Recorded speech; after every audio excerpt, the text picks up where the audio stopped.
Pourquoi est-il important d'avoir un objectif dans la vie? Tout simplement parce qu'un objectif va te donner une direction, un sens à ta vie. Un objectif va te faire sortir de ta zone de confort, de ta routine. Avoir un objectif, ça va te permettre de vivre et non plus de rester à survivre. Ma vie à moi a pris un sens tout à fait différent le jour où j'ai arrêté de fumer. Ce jour-là, je me suis sentie différente et j'ai osé sortir de ma zone de confort pour aller vers un rêve de faire des soins énergétiques. Et ce rêve, cet objectif m'a mené beaucoup plus loin que ce que j'espérais. J'étais podologue, je suis devenue révérende aux Philippines. Et je vais te raconter comment cela s'est passé et tu comprendras pourquoi il est vraiment important d'avoir un objectif dans la vie.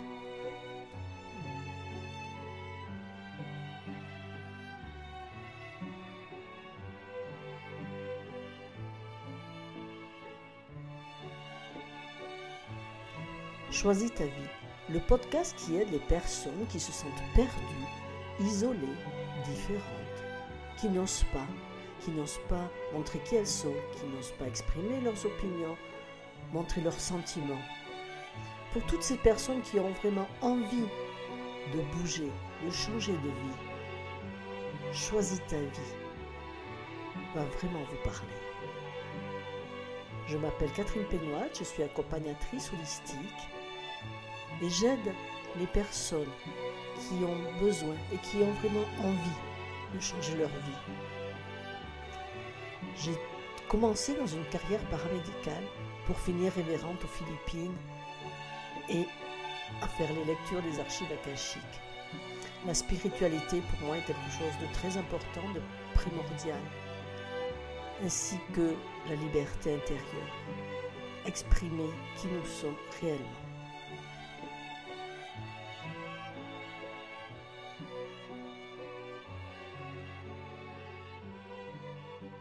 À l'époque, j'avais mon cabinet de podologie. C'était en 2011, j'étais installée à Hossegor. J'avais le plus beau cabinet que j'ai jamais eu. Et comme je suis curieuse, je faisais beaucoup de formations. J'étais spécialisée en posturologie, en réflexologie plantaire. J'avais aussi fait de l'auriculomédecine, du massage, du décodage biologique. Enfin, voyez, intéressée par énormément de choses. Et puis cet été-là, un ami vient qui était, lui, vraiment expert en auriculomédecine, qui faisait beaucoup de recherches. On discute et puis il me dit « Tiens, si tu veux, je vais te montrer les points que moi j'utilise pour aider les gens à arrêter de fumer. » « Ok, d'accord, montre-moi. »« Oh, puis finalement, si tu me le faisais, comme ça, je verrais bien. » Et ce jour-là, j'ai arrêté de fumer. Je n'ai jamais retouché une nouvelle cigarette. Et là, ma vie a changé. Là, je me suis dit, maintenant que tu ne fumes pas, tu as le droit de faire de la méditation. Tu as le droit de faire des soins énergétiques. Je me suis autorisée, ce jour-là, à passer à une autre dimension, finalement, à changer de domaine. Donc, un mois après, je discute avec un collègue avec lequel j'avais déjà fait des formations en posturologie, en médical, et je lui dis, tiens, j'aimerais faire des soins énergétiques. Je regarde les formations, là. Ah ouais, moi aussi, il me dit, on va partir ensemble. Et donc, nous voilà partis faire une formation en soins énergétiques avec le docteur Baudin. Ensuite, nous avons fait d'autres formations sur le corps miroir, sur Touch for Health, sur beaucoup de choses. Je me régalais là-dedans. Mais, paradoxalement, je n'étais pas bien. Quelque chose s'était mis en place en moi. J'avais un malaise, un mal-être persistant.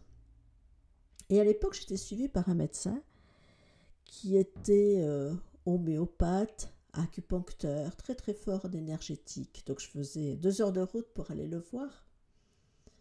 Et là, il me dit, ben, moi j'atteins mes limites. Je ne peux rien faire de plus pour toi. Merci.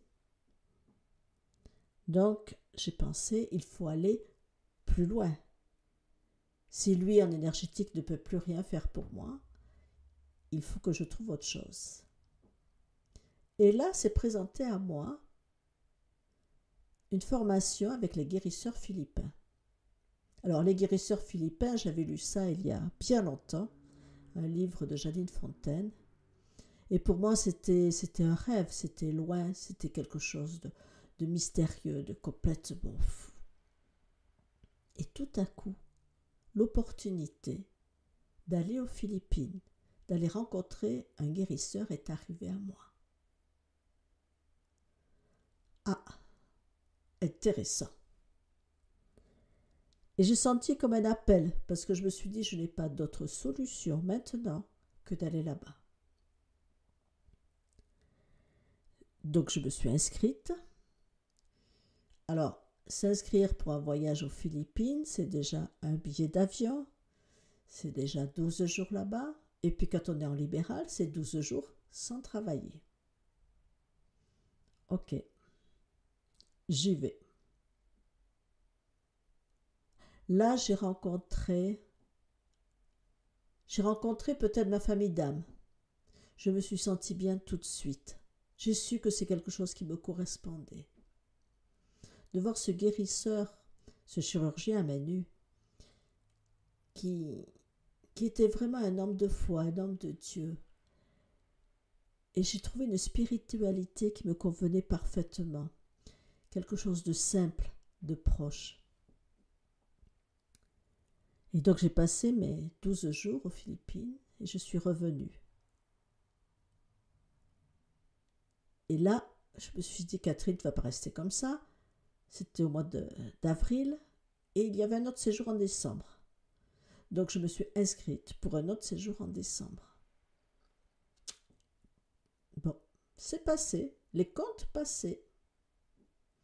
Et puis il y avait une autre formation au mois de mars, mais celle-là était sur un mois. Ah là, je me suis dit, Catherine, il faut que tu y ailles. Mais financièrement, comment ça va se passer?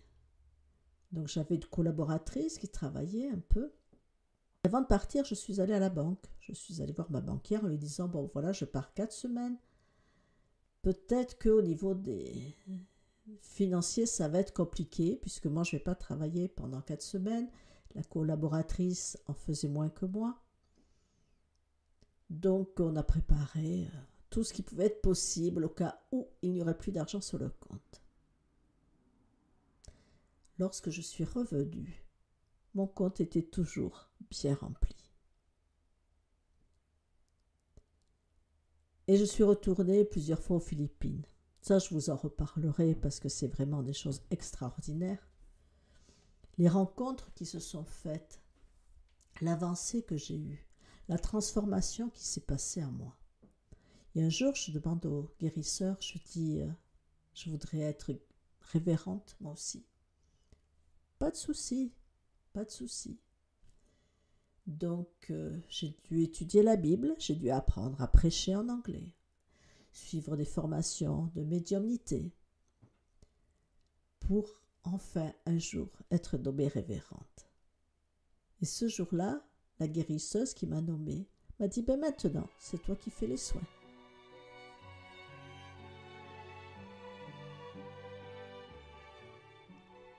Quand je réfléchis, quand je repense à tout ce qui s'est passé dans ma vie, toutes les transformations que j'ai eues, ce rêve auquel je ne pensais même pas au départ qui est arrivé, je dis merci et je remercie chaque jour. Je remercie chaque jour d'avoir pris la décision de partir faire des soins énergétiques. Je remercie d'avoir écouté mon intuition, d'être partie aux Philippines. Je remercie d'avoir écouté mon cœur qui m'a dit « demande d'être révérente ». Et je me remercie d'avoir eu le courage de faire tout ça. Mais tout ça ne serait pas arrivé si un jour je n'avais pas pris la décision de bouger, de sortir de ma zone de confort. Pourquoi il est important d'avoir un objectif?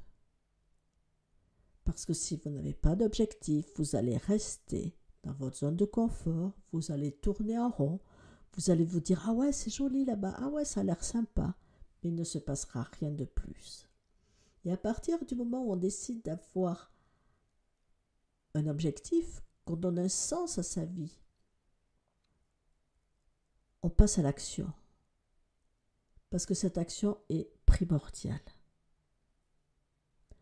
Et une fois que vous passez à l'action, on se rend compte tout simplement que l'univers est là aussi pour nous accompagner.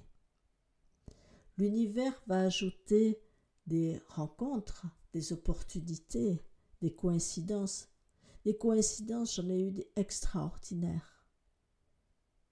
Et je suis passée, je dirais, peut-être dans une autre dimension, dans la dimension spirituelle, alors qu'au départ, étant podologue, j'avais vraiment aussi les pieds sur terre. Avoir un objectif, c'est comme partir en voyage. Tu décides de partir dans une ville différente de la tienne. Donc d'abord, qu'est-ce que tu fais? Tu regardes la carte. Qu'est-ce qui te motive à partir? Qu'est-ce qui te motive à partir à tel endroit? Et puis ensuite, tu passes à l'action. Tu prends ta voiture, tu prends un train, tu prends un avion et tu vas dans cet endroit-là. Arrivé sur place, tu suis les conseils qu'on t'a donnés, ce que tu as lu dans les guides, ce que tu veux faire, ton programme.